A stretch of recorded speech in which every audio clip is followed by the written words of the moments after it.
Good morning and good afternoon to everybody from around the world, and welcome to our next session with Coffee with the CEO. My name is Daniel Bloch. I'm the Portfolio Director of Transport for DMG Events, and we proudly host Transport Evolution World, which includes a Coffee with the CEO digital series. And I'd like to officially welcome our guests for this morning from Zambia. Firstly, Mr. Christopher Musonda, the CEO of Zambia Railways Limited. Welcome, sir, and good morning to you. Morning, thank you. And to our moderator for the session, Mr. Davies Kaluba, who's the Managing Director of Mondale Commodities Limited. Davies, welcome to you as well. Morning, and morning, everybody. Thank you. Excellent. Well, we're looking forward today to a very informative and interesting discussion. We're going to see what's happening in Zambia, what's been happening during COVID-19, and what the outlook is with Zambia Railways and some of the projects that might be coming up over the near future. A lot has been happening, and we've been using these digital sessions to connect the industry with everybody, to keep people updated with information, sharing from around the continent, which has been fantastic. And this month, we're looking at Zambia as a bit of a spotlight for today. And just before I hand over to you, Davies, just some do's and don'ts and tips. To everybody that's attending this session, we invite you on the chat function to please say a good morning, introduction, who you are, just a brief introduction. You're Daniel from DMG, etc. Not a whole sales pitch with all your contact information, if you don't mind. That will come at a later stage after these sessions when we see you all at our live events in 2021. And then once the session is starting and Mr. Musonda is doing his presentation, you will find the Q&A button at the bottom of your screen. Please feel free to ask as many questions as you like. And during the course of the session between Davies and Christopher, they'll answer as many of these questions as possible. The session's being recorded, and the recording along with the presentation will be made available probably next week sometime. We'll be sending each and every one of you on the session a link, so you will have access to what you're seeing today. We will also post our information should you wish to contact us with more information about our shows in 2021 and where we'll be in Mozambique, Ghana, and South Africa, where you'll have opportunities to meet Christopher and Davies at some of the shows in 2021. So without further ado, Davies, the floor is yours. And gentlemen, good luck and enjoy yourselves. Thank you very much, Daniel, and thank you, everybody. Let me talk briefly about COVID in Zambia, COVID-19 in Zambia. Our country has recorded about 15,089 cases so far, out of which about 229 have been associated deaths as a result of COVID-19. As that now, over the weekend, we had about 37 new cases, but generally the positivity rate is going down, and we are grateful for that. In terms of the way forward, I think the National Public Health Institute has advised that they'll be doing a prevalence survey, and the idea is to have a good grasp of the magnitude of the disease in the country and the burden of the disease on our economy. They also want to establish in a reasonable way who is affected, what is the age, what is the sex, the geography, so that the continued targeted interventions yield the positive results that we so desire. So yes, we're feeling confident that as a country, we have come to grips in a good way with COVID-19, and we seem to have a good pedestal for managing the disease going forward. Today, we're talking specifically around the Zambia Railways Limited interventions. And I am actually honored. I'm not only happy, I'm actually honored to moderate a session that is being managed by our elder statesman, Mr. Christopher Musonda. I feel the honor because Zambia Railways is one of our premier organizations in the Industrial Development Corporation Group. And so to have Mr. Musonda with us this morning is just about a great privilege, but it also demonstrates his desire to share, his desire to engage with all of us in terms of what Zambia Railways is doing to take this great company forward and to just ensure that all our regional partners are adequately and appropriately engaged. In terms of the flow of the presentation, I know that Mr. Msonda will be giving us a brief on Zambia Railways. He'll be discussing the regional and port linkages, and then he'll then take us through the negative impact of COVID-19, which I've just spoken about from a national perspective. And then we'll go talk about the project's progress updates amidst COVID-19, Zambia Railways aspirations and investment needs, and what measures then the company has put in place. We definitely would want to hear the successes recorded even during the pandemic and where all this is taking us through. Mr. Msonda, I have the honor and privilege to give you the floor. Thank you very much. Thank you very much. Let me thank everybody who's listened to this presentation, but specifically let me say thank you to Davis for all those nice words, and we hope that we can have effective interaction.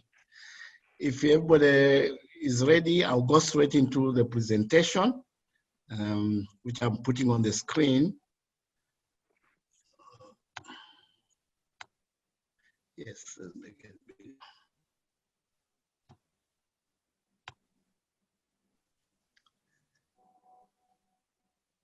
Yes, my presentation will cover the following. I will give a brief on Zambia Railways for those who may not be very familiar with it. I will then move to the Zambia Railways regional and port linkages we have so that we can demonstrate how strategically, geographically the Zambia Railways is and Zambia in itself. Then I will go to the negative impact of COVID, and I will talk more about the impact on our business. I think Davis has summarized, particularly from the health angle, how the country has gone through this pandemic. Then I'll give you a brief project progress. Amidst this COVID, we have been found as pursuing certain.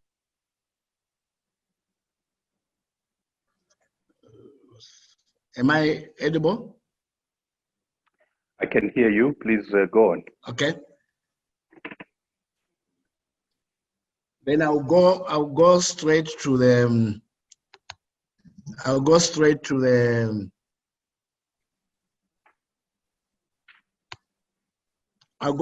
and explain the Zambia Railways investment deal, as I said. Then I'll also briefly talk about measures in place which were put in place to survive in this environment. And of course, I will talk about the success we think we've recorded during this period. And then a small conclusion. If you look at Zambia Railways in this current environment, sorry, one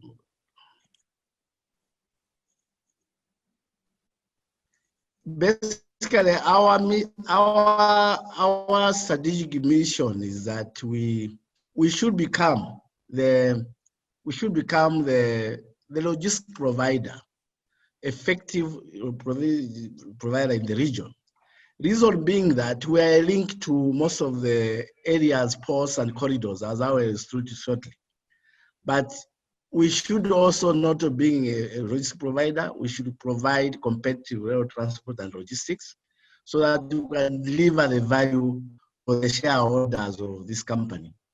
The shareholders being the Industrial Development Corporation, as Davis has alluded to. This is a company based in Kabwe, Central Province of Zambia, and it links up with the centralized control system, which controls all the movement on the trains between Livingstone and the Copper Belt up to DRC. I also now give the regional seem to have a problem. We're Yes. here. We're here. You can kiss my screen now? Yeah, sure. Yeah. What I'm displaying here is where Zambia is, for those who might not be very familiar. We are basically land-linked, formerly called landlocked. And if you look at where we are placed, we are almost connected to most of the ports, if not all the ports, on the Indian Ocean. If you look on your right, if you look on the Indian side of the things. And on the average, the longest distance we have from Zambia to any port is Durban Port, which is about 2,600 kilometers based on the distance. And then we are also linked to all the ports in Mozambique, which are shorter to Zambia than any other place. And lastly, also linked to Dar es Salaam port. The other ports which we are linked, like Nakala, which was just a new link we created in the last 2-3 years. We are linked to the eastern part of Zambia, to Nakala port, up to Chipata, which is the eastern headquarters for Zambia. Why I'm saying so is to just demonstrate how the region is operating through corridors, or how SADC is operating through corridors. And all the corridors are available in the region. The North-South corridor, the Dar es Salaam corridor, the Nakala corridor, the Beira corridor, and now the upcoming Kazungura corridor are all linked to Zambia. Of them, the shortest one would be the link to Nakala once we connect to we finish the project in Serenge. So what does this mean for us? What this means is that we need to be good boys to everybody in the region for us to trade properly. And also what it means that we can easily be affected by cross-border business or cross-border trade.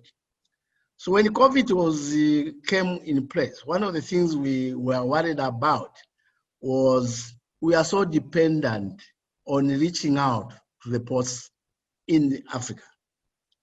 And if you look at our business is about 75% of our business is import, export, and transit goods to Congo, or Republic of Congo, DRC. So when this sub-region was hit by COVID and individual countries took individual decisions, one of the things which we suffered from was while countries were taking individual decisions, we didn't see much concern about over-border trade. I think we all got carried out by the health reaction to it. And we thought that we needed to balance up the public health requirement to combat the disease, also to maintain some minimum trade so that we can have an optimal meet between the health and the trade. And I think there were a lot of other interventions which took place in trying to survive. As you are aware, as I've said, most of the traffic we move in Zambia is basically over border. Today we can talk about 66 up to 75% of the business is over border.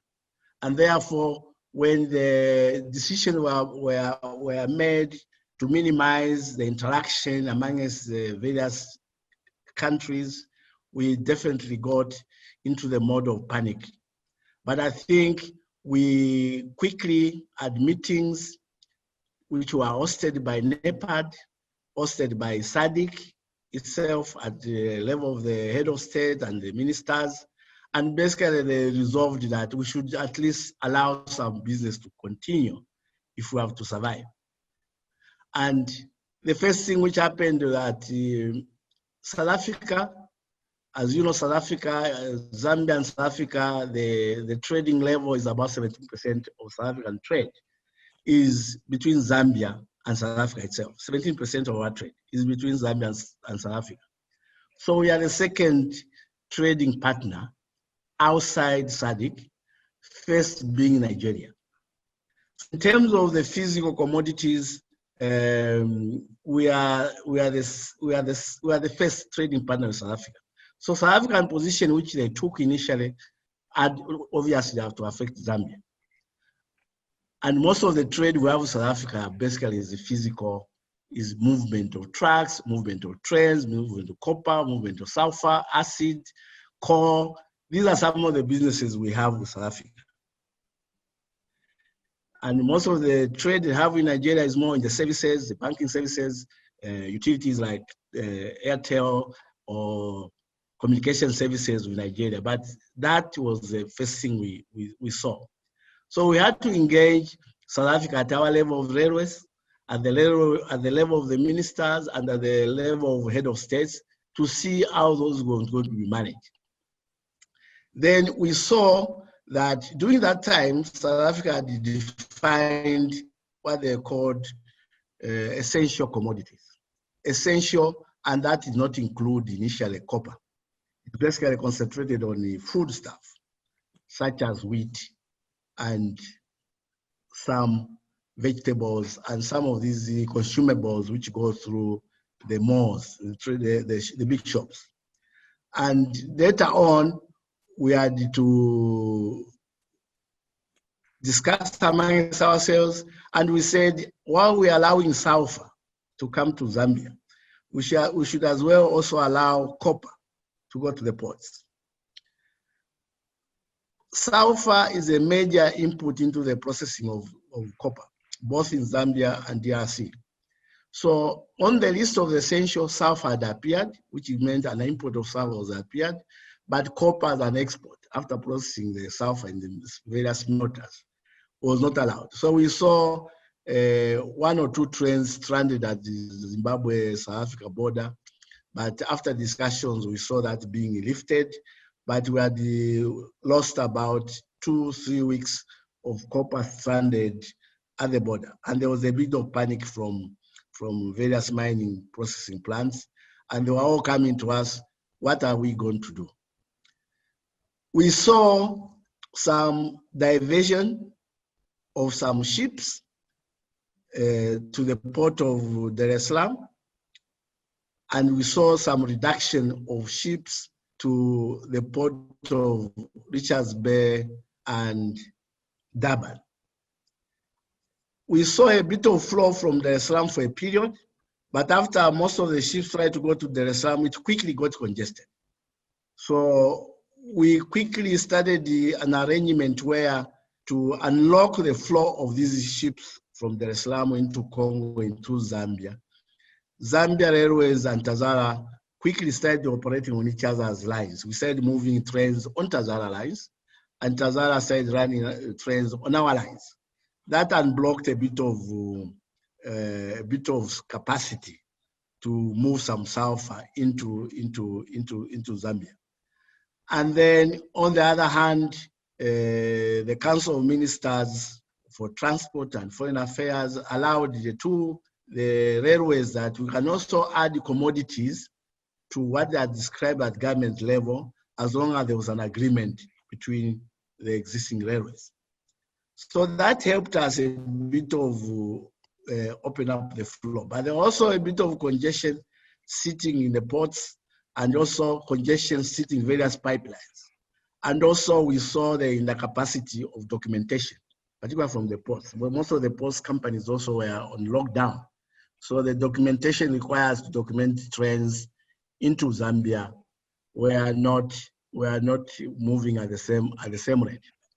On the side of passenger train, we had a suspension of 100%, no movement of passenger trains on Zambia Railways. And today, 2 weeks ago, we started movement of this passenger train under very cautious environment.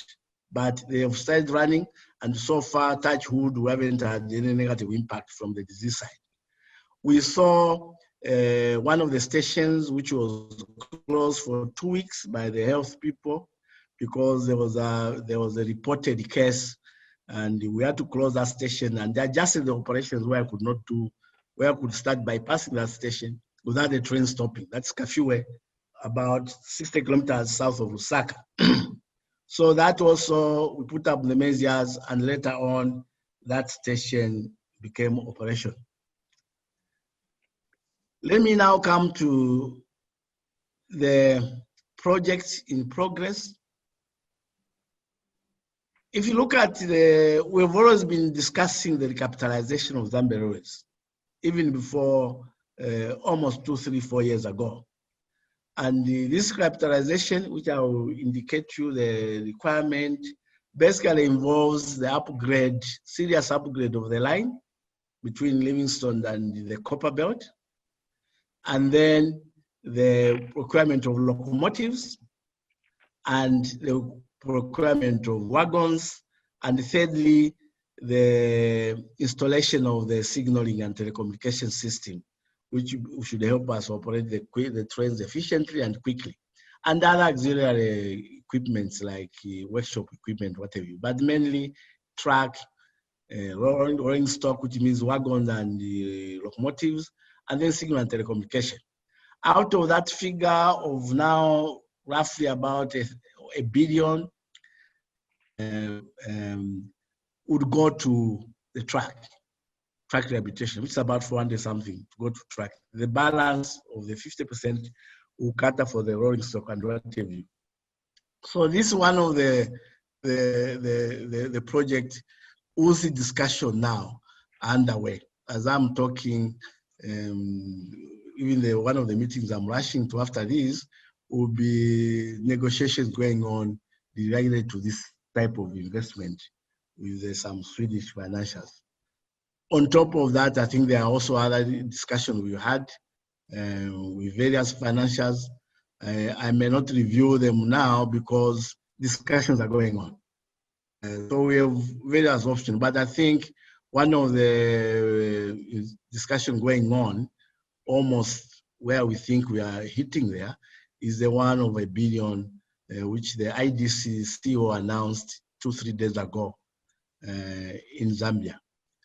The other project we have is a Livingstone Kazungula connection, which is about 65 connection between the bridge and Zambia and Livingstone, and about 300 kilometers thereabout between the bridge and Mosese in Botswana. It's about 440 kilometers on the Botswana side and 65 kilometers on the Zambian side. The bridge is complete.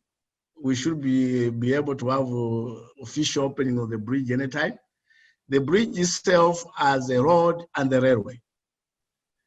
The bridge is about 1 kilometer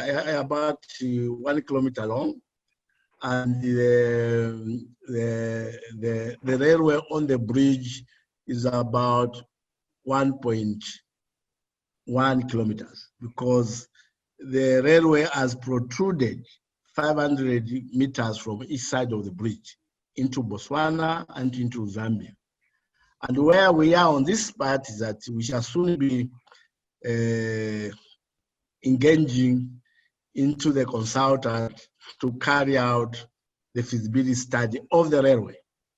We have picked this as a joint project between Zambia and Zimbabwe. The two railways were spearheading it in terms of coordinating team. Myself and my counterpart, Leonard in Botswana, we are sitting and coordinating these committees looking at this. The progress is that we have so far identified the consultant who will do the terms of reference for the construction of the bridge on both sides, and therefore arrange for solicitation document to tender for this study, which is a bankable feasibility study, independent one.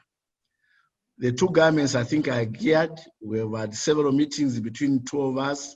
We could have moved faster if it was not for the COVID, until we resolved to visual discussions. But we are at the point where we have awarded the consultant We just have to go through the formalities of appointment to carry out, to engage the consultant who would conduct a bankable feasibility study. So that project should be able to move fast. We on the Zambian side, we had carried out a feasibility study to connect Livingstone, Kazungula, Sesheke, and the study was done, pre-feasibility study was done. So in terms of the study, we should be able to find faster and easier to deal with the study on the Zambian side. The consultant will carry the study for the Zambia and Botswana. But on the Zambian side, we already have some study, pre-feasibility study, which has gathered some information. So in most cases, it will be an update of the situation in terms of figures. Then we have the Petauke Beira to connect Mozambique. That's from the eastern part of the country. Then we have what we are calling Kafue Lions Den. Kafue Lions Den reduces the distance from Zambia to any port by 1,000 kilometers. So it's a deal breaker. It basically reduces the distance between Kafue Livingstone Bulawayo, and Bulawayo Harare. And then it adds about 300 kilometers. So the net impact is the 1,000 kilometer distance. It will be reduced. This will be a deal breaker. I think the study has been concluded, and sooner or later we should be able to be looking at the actual going into the construction, looking for people who can do that, and financing of the same. So that's where we are. It's a deal breaker. It almost brings Zambia into Zimbabwe by geographical. That can mean a lot to this part of the world and to the railways in the region in general. The other one is in Seruka and Mpulungu. Seruka and Mpulungu touches Mpulungu Port, where we shall put a rail line which will basically link the Great Lakes, Rwanda, Burundi, and the Tanzania, and the Eastern Congo. So the study has been completed. This is supposed to link up Tazara and Mpulungu and open up the link to the Eastern Congo, Rwanda, and Burundi. What that will mean is that instead of South African export going through Mombasa, put on the train on the tracks to Rwanda or Burundi, we can now carry export and imports from Rwanda by rail from South Africa, Zimbabwe, Zambia, Kasai, and go to the Great East. And a lot of movement of goods in that direction, sugar, chemicals, and food stuff, which is going through Mombasa by sea into Mombasa, by train or by truck from Mombasa into the Great East Lakes. So that becomes a deal breaker for the eastern part of Congo, which is a very attractive destination for both investment and the various resources in that direction. I might have just mixed up my presentation. This is basically the table which talks to the investment I was talking to. This is a table we've been looking for money for, and this was the $1 billion which was announced by the IDC group executive talking about. And these are the discussions which are ongoing, which again is basically mainly half of it infrastructure, road and signal and telecommunication system. Measures put in place, I've already alluded to them, which we had taken place in terms of reaction to COVID. Basically, we had to bring in SARA, Southern African Railway Association. We had to bring in at the ministerial level, at the head of state level, and we also started negotiating the addition of more commodities to the list which was initially defined as essential to move or allowed to move. And then, of course, we had to bring in our colleagues in DRC, the new chief executive of DRC, SNCC. We had to have the meetings where we streamlined the operation between DRC and Zambian dollar. And I think things are working well in that direction. Success. one of the things we are most scared about was the cash flow to us. We lost passenger trains. We lost some tonnage. But what we saw growing was the transit traffic into DRC. The mine imports, sulfur.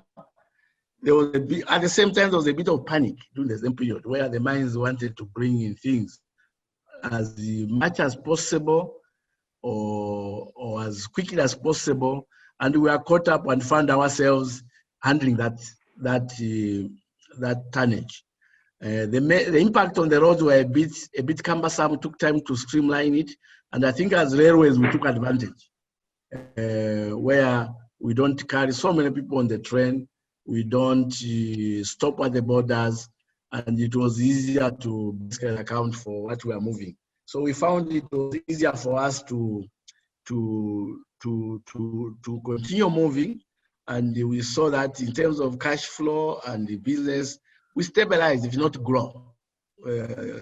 Surprising. We even registered some growth of about 10 to 14% in tonnages. We also handled some agriculture products like wheat. I think there was a bit of urgency to bring some of the wheat stuff into the country. And then we saw also a lot of cooperation amongst ourselves in response to this COVID-19. In terms of at the technical level, we saw a lot of more cooperation than ever in terms of working together, although we could not meet physically. But I think these are some of the lessons we learned.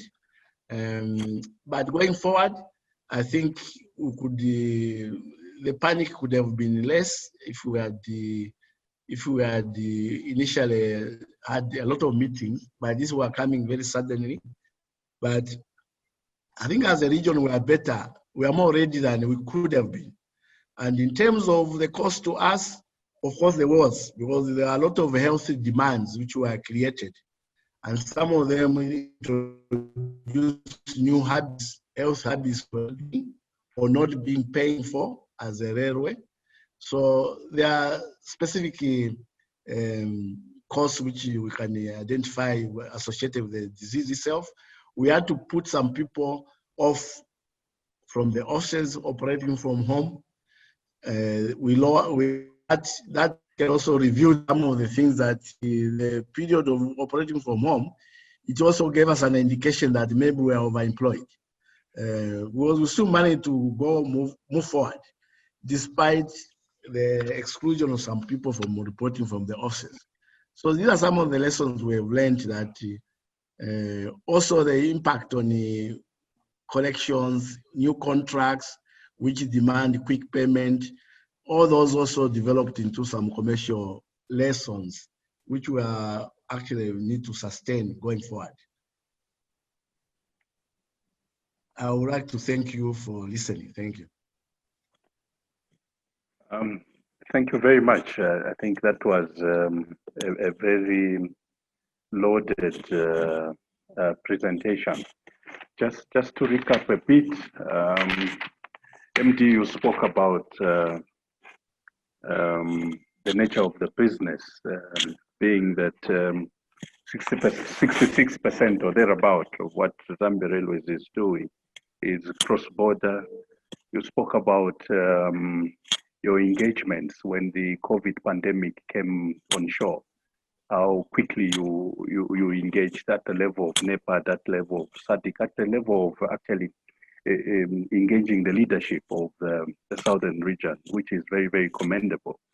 MD, you spoke about how then you had to transition in terms of the ports. Some of the commodities had to move away from Richards Bay to Dar es Salaam, and you had to manage the congestion that then manifested at Dar es Salaam port. And I noted that your collaboration with Tazara actually made this work, and I want to commend you for that. You also spoke about the difficulty that passenger traffic then first as a result of the spread in the virus in our region. But then you gave us a perspective to say, look, we didn't stop there. Eventually, we had to manage this. We had to ensure that the whole network was managed. And I want to I want you to just talk briefly when I'm done with the perspective around the cost that you then had to incur to make sure that the whole network, because your network literally cuts across the country, that you had to incur to make sure that your fumigation is done, to make sure that everybody was safe. Because you keeping the network safe just added also to the spirit of the country in terms of making sure that COVID was managed. We want to recognize you for that. In terms of the projects, you spoke about the upgrade of the line and how the $1 billion that we've got to know about, the $1 billion will be structured, 400 million going towards the trucks, and then 50% of that going towards the rolling stock and signaling equipment and so on. We trust that we are making good progress. I have also noted how you are engaging the financials, the neck-breaking speed that will probably even take you away from our webinar earlier than we would like. We've also noted how you are showing up around the Kazungula corridor with the engagement with Botswana Railways, the engagement also to ensure that we have connectivity with Sesheke, and how then you are also integrating the railways through the Kazungula Bridge masterpiece. I think the countries involved, Zambia, Botswana, Zimbabwe, must have very good stuff to talk about. We are happy about that.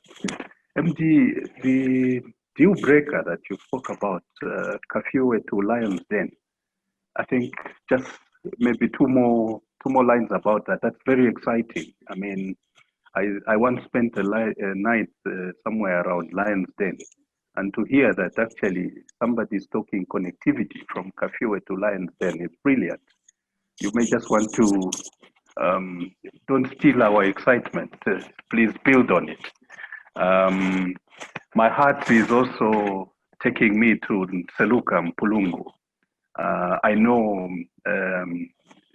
because of previous discussions with yourself that you are also passionate about making sure that does happen. I know that in your formative years you stayed in Mpulungu, and Mpulungu is part of your legacy. So yes, we are happy that you are driving that agenda to make sure that we have connectivity with the Great Lakes region.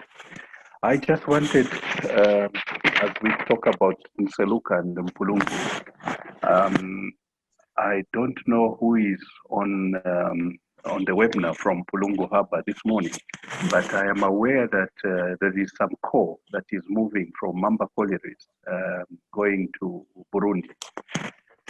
When you do have a moment, MD, we want to hear, is Zambia Railways going to participate in that haulage? I believe they will, but let's hear it from the horse's mouth. Can I pause and just give you a moment to do some reflection, MD? Thank you so much. First, the cost of COVID, I may not give a figure right now, specifically, but it's still going on. We had to look into the issue of keeping the stations available for people to do the masking and washing of hands. And we also had to make sure the distancing. So one of the costs we are still incurring even today is that we are loading the trains maximum 60% of the capacity at the same price, at the same fair price. And therefore, we are losing, first of all, the 40% straight away by the loading capacity, and also the frequency has been adjusted downwards. So in total, if you look at the figures, we are on the passenger train, which of course didn't make money even before, we are further losing about 60% of the revenue with more cost. So, but that we consider as our social responsibility. To what our biggest fear is to have an incident of a COVID patient from us. Touch wood, we haven't had gone through that, and miraculously we are still not having that physical experience on the train or on the station, somebody catching up with COVID. But that demonstrates maybe some of the measures were put in place. We've got the thermometers measuring the temperatures. We had to close some of the waiting halls where passengers wait before they jump. So we are trying to encourage they just come on time when the train is about to start. And that gives us a lot of costs in terms of maintaining those. Also in terms of the times. So the train starting and stopping times. And also we have to eliminate some small stations to some extent where we thought the control of the crowd getting on the train cannot be managed now. But we had also to increase the number of supervisors on the train so that they ensure the health codes or protocols are observed on this train. And we have a lot of inspection from the Minister of Health who jump on the trains to see that we are compliant with some of those things. Now, on the issue of the coordination, what we have done with Zimbabwe, for example, is what we have never done before. We are now running trains from Zambia Airways into Wange to pick coal for the cement plants in Zambia and cement plants and copper plants in DRC and Zambia. So we are running trains into Zimbabwe and you run them empty into Zimbabwe, load the coal, come into Zambia and proceed to the various mining plants and the cement plants. We are also what we can call tramming in the mines language. We are also moving some coal from Wange into Livingstone. We've created a depot or what you can call an internal dry port where we bring the coal into Livingstone, reload them on the wagons and move into the Copperbelt and DRC. So we are shuttling coal from Zimbabwe into Zambia, load on the trains and go to the market. So that's a service which basically we never did. What that has done, it has doubled our offtake of coal. We are moving on the average about 30,000 tons per month. We're almost moving double that figure in terms of when you look into the shuttling, reloading, and moving another thing. We also went into a strategy. We said, should the borders continuously become a problem, can we increase the local business? So we've almost doubled the local movement of coal. But what it has not given us is a doubling of the revenue, both of the rates and the shorter distances. So that's another cost we can talk about. So we have seen that there's an increased local movement of freight traffic, almost by 50%, but we are not getting a corresponding increase on the revenue side because of longer distances, because of shorter distances and the raw rates for the local commodities. On the project side, we are very excited about what's happened in Botswana. In Botswana, as you know, traditionally to pass the border at Zambezi at Kazungula, it was average taking 12 to 15 days track to cross into Zambia. Waiting time and queues because they were using a ferry to put the trucks on the ferry. The study has indicated that it will be taking less than 1 day. So we are going to improve the transit time just connected to the bridge itself by almost from 12, 15 days to 1 to 2 days. So that's the impact it's going to have. At the same time, that will also give us a very short distance from Zambia into South Africa, later on into Namibia if you follow the Kalahari corridor, that side. In terms of Lion's Den, first of all, we are cutting off Lusaka, Kafue, Livingstone, which is 400 kilometers. You cut off another 400 kilometers between Livingstone and Bulawayo. Then you cut off another 400 kilometers between Bulawayo and Harare, which is near the Lion's Den. So you are going to cut off about 1,400, 1,300 kilometers. And then add Kafue Den, which is another 300 kilometers. So you are saving 1,000 kilometers off. That is massive. That's almost like shifting DRC towards the ports, shifting Zambia towards the ports, and therefore we become very competitive. The ports becomes very near to us by 1,000 kilometers. It's almost eliminating a country between Zambia and the ports. That's what that will tell. Of course, there will be negative impact for what happens to the Kafue Livingstone and the Bulawayo Livingstone, where those distances will be cut. But there are some traffic like core, which will continue moving to that. So that makes the Lion's Den a big dream for all of us. Pulungu, as you rightly say, is very passionate to some of us. We spent the first part of our life there. When I met, I was telling you, I said, I used to stay in that house. My father used to stay in that house. I couldn't believe how small it was. It used to be big when I was there.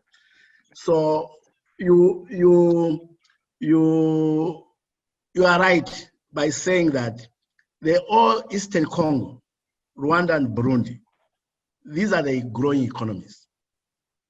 Rwanda, Burundi, Uganda, Eastern Congo. These are part of the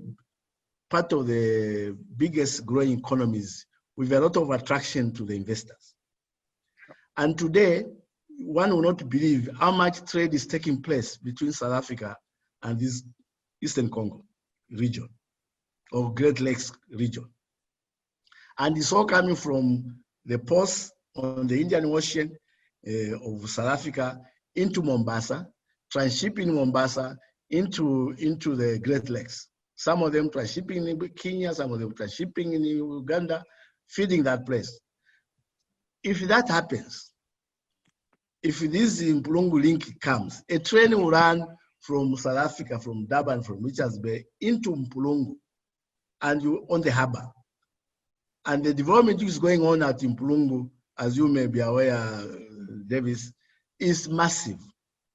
So the European countries are very keen on this project, and the study has been done. But it will be a big changer for the whole SADC region, because basically now it brings the goods from Rwanda, Burundi, Eastern Congo quickly into South Africa, and also quickly into Zambia and Tanzania and Zimbabwe, and even in Tanzania on the Zambian side.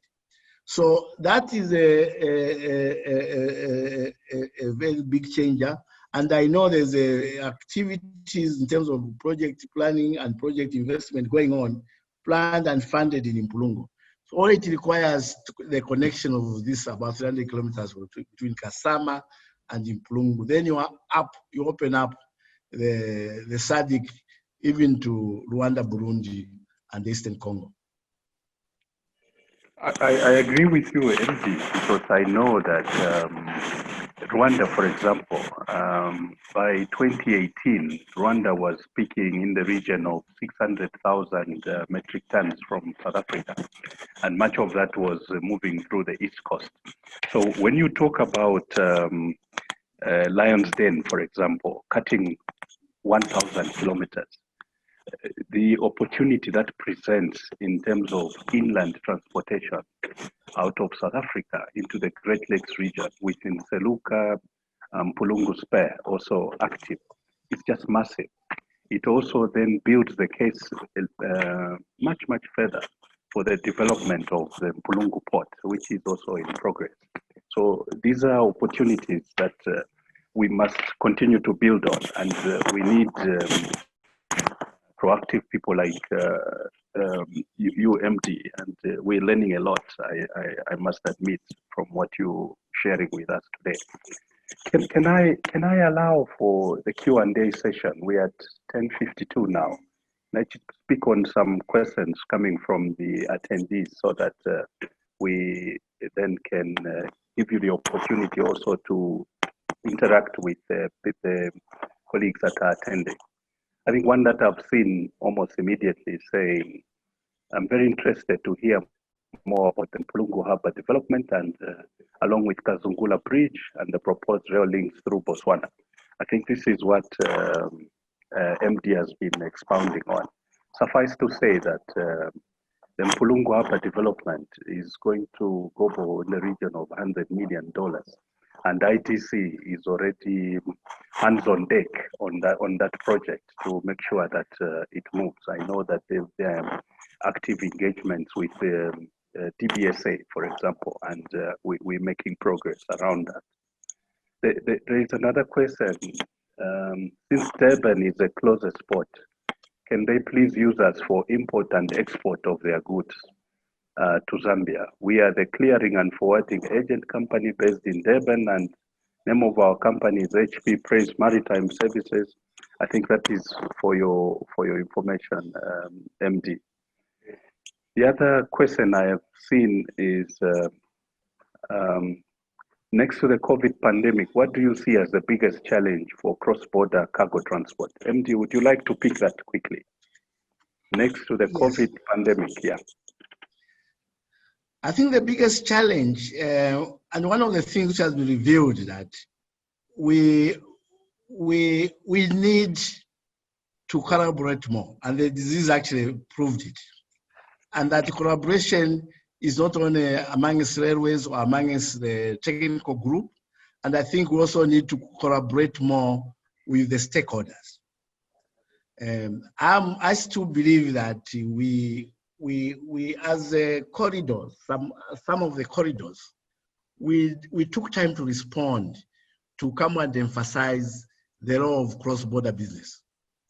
And when we did, there was no argument. Everybody understood that we needed to protect trade in the region in the midst of borders closing.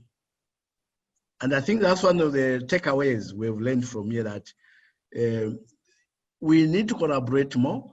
We can never run as individual railways. We can only run as corridors. Now, one of the challenges we are having in this is that these corridors we are talking about must develop to the extent that we bring in some private participation. To maintain specific capacity. If we run them with individual railways capacity alone, we shall soon be found wanting. Because I am a strong believer that why can't a private operator run a train from Durban to DRC on our lines in the corridor and agree how commercially that can be done? Because what has happened as corridors, the demand for specialized equipment is coming on very strongly on us. And the railways, for example, as we are known, we are a box wagon type design equipment. We are very thin on the flats, we are very thin on the containers, we are very small in terms of specialized equipment whose commodities will be moving in the open wagons have started demanding specialized equipment. And one of the things we are doing in this project I was alluding to is to try to accommodate this equipment which we need, which is being demanded for. So we have some equipment which is becoming redundant because of the design of it, and the new equipment where we're weakest is coming up. To do that, we all need to say, in this investment we are talking about, can the private sector find the commercial reasons to be participating in that area? Can the clients start buying their own equipment with a concession being given when their goods are moving? So these are the areas we need to move in, particularly a country like us who have said 66% of our business is over border. And over border means that I must respond to the port capacity in Durban to load efficiently. I must meet the compliance of the Durban port in terms of how long can I sit there. I must also respond to that compliance in terms of environment, so that's why the packaging is always changing with technology to meet the various compliance in the various ports. So these are areas I think we need to very clear say, can we start attracting participants in these corridors? Because sooner or later, we may not have the capacity to invest adequately and clearly in these corridors where the demand is driving us to. So we must start attracting private investors in this thing. I know it's very difficult in the railway to think that way, but if properly negotiated, put forward, and people are opening checks and opening genuineness, this we should start doing, so that we start reinforcing the corridors. Because when this hit us, it took us a bit of time to bring in the OAU through NEPAD projects. We got worried that if the over-border trade is not done, this disease will even hit us more. So that's one of my thoughts I could put forward. But I think we need to collaborate more. We must consider corridors as corridors, not as Zambia railways, not as Zimbabwe railways, not as South African railways, but as a continuous seamless corridor where one can run a train of wheat, of coal, of sulfur, of copper in specialized equipment, and bring in our colleagues in the specialized forwarders, clearing agents to play their role, because documentation also is very, very important, not only for documentation of the equipment, documentation of the people working on the trains. That also gave us a challenge. The basic testing, best certification that somebody's okay, these also had an impact on our trade. Thank you, MD.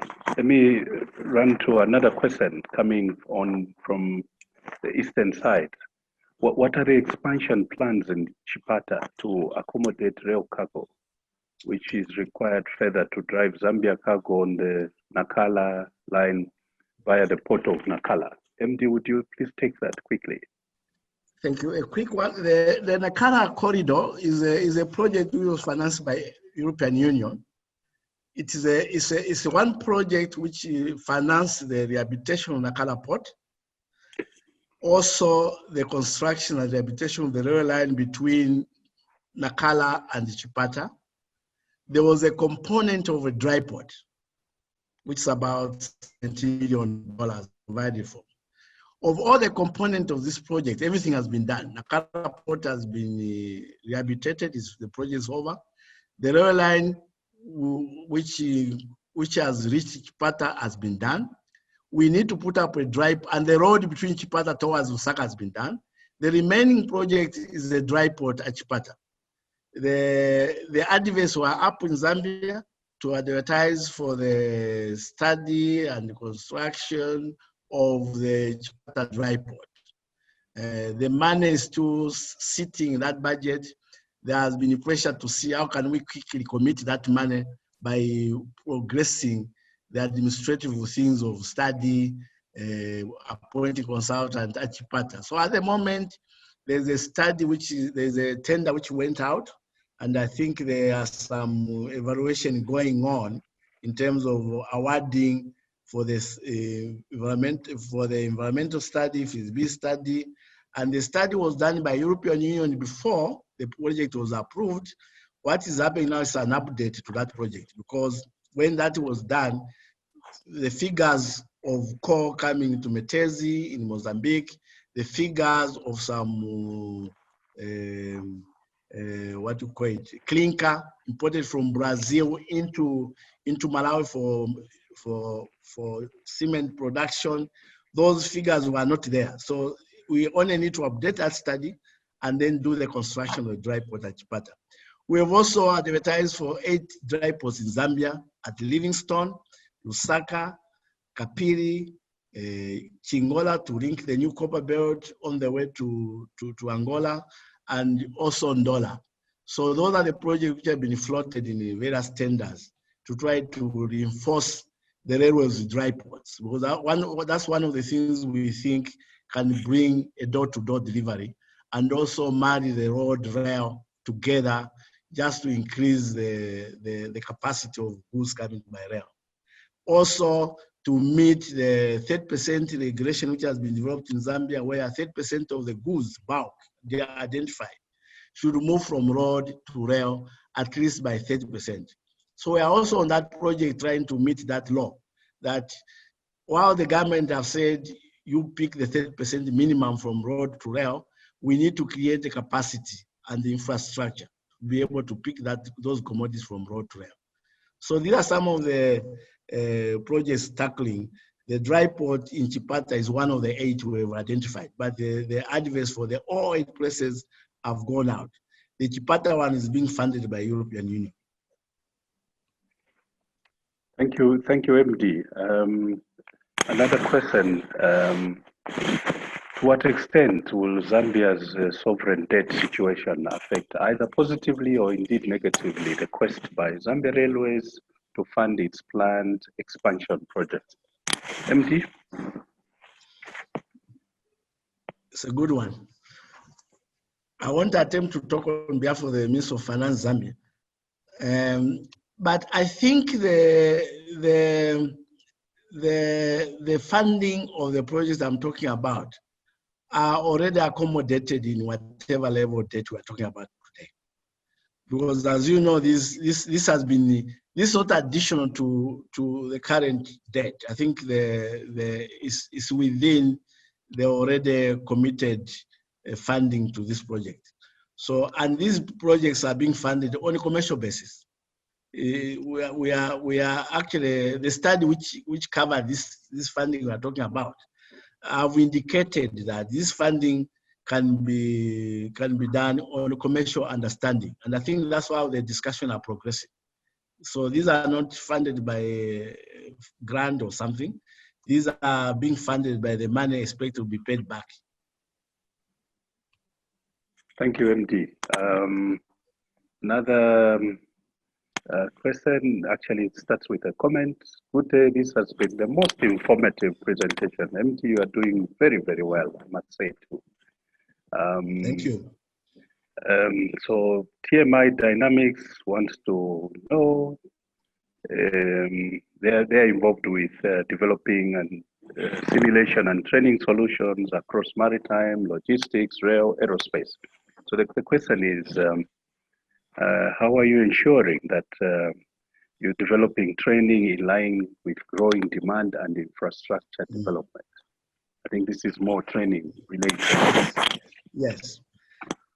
Training is, when you are doing projects like I'm talking about, one of the things we found wanting is the skills and update of the knowledge and update to the technology, which is coming up with these projects. Well, these projects would definitely bring technology with it. The locomotive will not be the same locomotive I have, which is 40 years ago. It will come with the processors, and of course, then it brings new technology and retraining of people. In general, what we have done in preparation for this, we went 2-3 years ago on the deliberate program to recruit trainees from various colleges, universities, and other colleges. And we are budget allowing, we have a lot of the young boys and girls who are actually undergoing some training with us. We have also recruited a lot of people from craft colleges, people with craft certificate, plumbers, fitters, heavy equipment maintainers. These are already sitting in ourselves in the workshops. Of course, in this program, we've also tried to achieve 50% female, 50% male, which we, at this stage, we are managing to do that. We even got women doing shanting today in Zambia Railways. So that's part we are accommodating. But on the bigger scale, we have gone into partnership ourselves, Tazara, Zambia Railways, and the Copperbelt University. to create the first railway campus degree in railway engineering. So the campus has been, they are now in third year. We are expecting the first graduates next year to graduate as railway engineers. I'm sitting with the numbers like half of the class sitting with me in the workshop to see whether they can start getting the railway training. This is working together with the Copperbelt University, Tazara, and ourselves. And we get some scholarship for those who want to do masters after they graduate to go and specialize in some training in Russia, because we've gone into partnership with Russia in some railway training. So that's happening as we are talking today. The only place, apart from South Africa maybe, the only place where you have railway universities is India, particularly in the technical area. So we think that we should be able to be the first country to get this railway engineering university. The vice chancellor from that university, I brought him to Sadiq in Harare, where I addressed all the CEOs, all the 12 CEOs of the SARA Railway Association. And he was basically explaining how this university is running, how this pool of engineers will be accessible by Botswana Railways, South African Railways, Mozambique, and everybody. And I think that's where we are going. So we have gone into partnership with the railway. In terms of curriculums, as I'm talking now, we are also invited the curriculum setters that our railway people should start getting some qualification. Look at our railway training, which we do internally, see how many additional courses that can be added to it for one to get a degree associated with a specific university, to get a diploma or to get a certificate. We are currently discussing that with a lot of universities, trying to see whether we can actually start producing not only railway engineers, but the railway craftsmen, and with the certified diplomas, certificates, and whatever you can actually be ready for this. In terms of the wagons we're talking about under this project, we intend to bring it in knockdown conditions. We bring the pieces of the wagon, which assemble them here in Kabwe.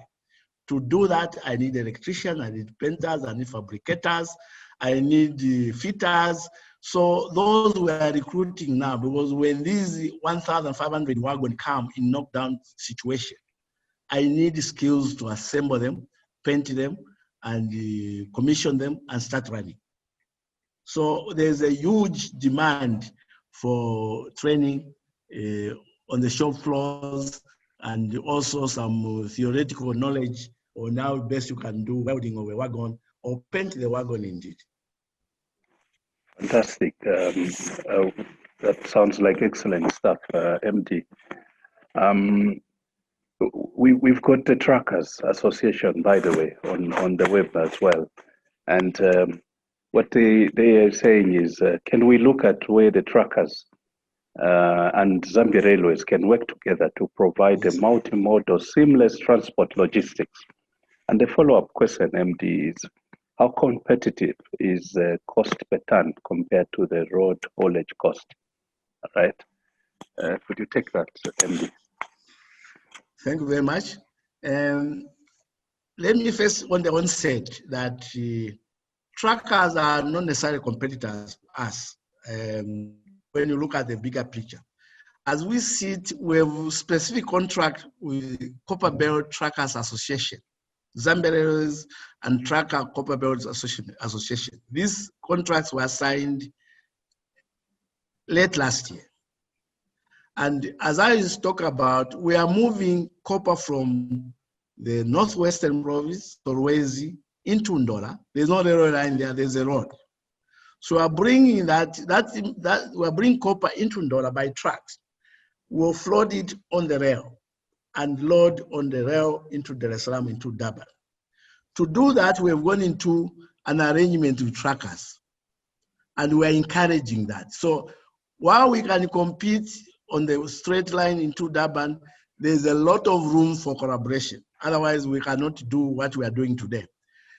The core I'm making from Mamba mines in Zambia and Choma, I'm moving that core from Mamba by road into Batoka. which is about 150 kilometers from there by road.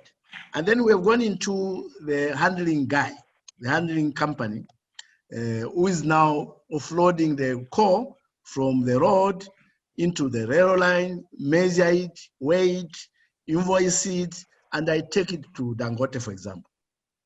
When I come to deliver to Dangote, today Dangote is 12 kilometers away from the nearest road.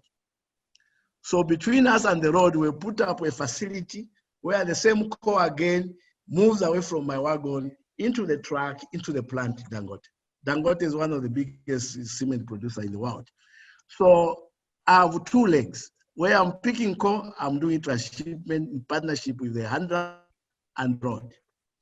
Where I'm delivering to Dangote, I'm also delivering from a wagon back into the truck, into the plant. So this is what is working.